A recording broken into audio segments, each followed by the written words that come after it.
Home Education Treasures number 4. If you watched the other clips, numbers 1, 2, and 3, you would have noticed that numbers 1 and 2, first place and second place, was Bible study. Number 3 was read aloud. And number 4 is a follow-on from read aloud. So the first 4 places are first place, second place, importance of Bible study and spending time in the Word. Third place, reading aloud to your children. And now fourth place, reading aloud to your children. I just had to put them in that importance because there's nothing else that can step in front of them, because that's our experience of how valuable they are. So I wanted to share a little bit with you about setting the stage for your read aloud.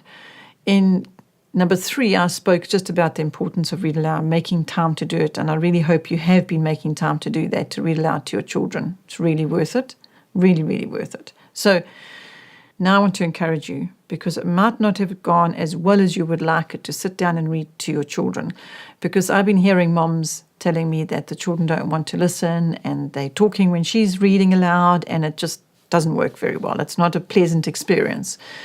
So I thought I'd better mention to you that how we used to read aloud was we used to set the stage. We used to have little baskets of handwork, special things that I had put aside for read aloud time only, either a new colouring in book or a new handcraft. So I would sit and do a little drawing lesson for 10 minutes or 15 minutes and then give the children that activity, and then I'd start reading the next chapter to them in read aloud, so whatever book we were busy with.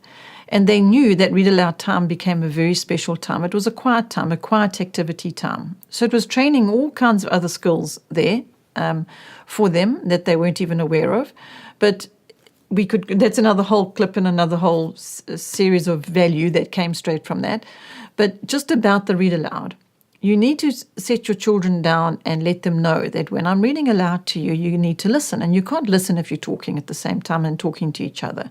And you're going to miss out something if you're not listening carefully.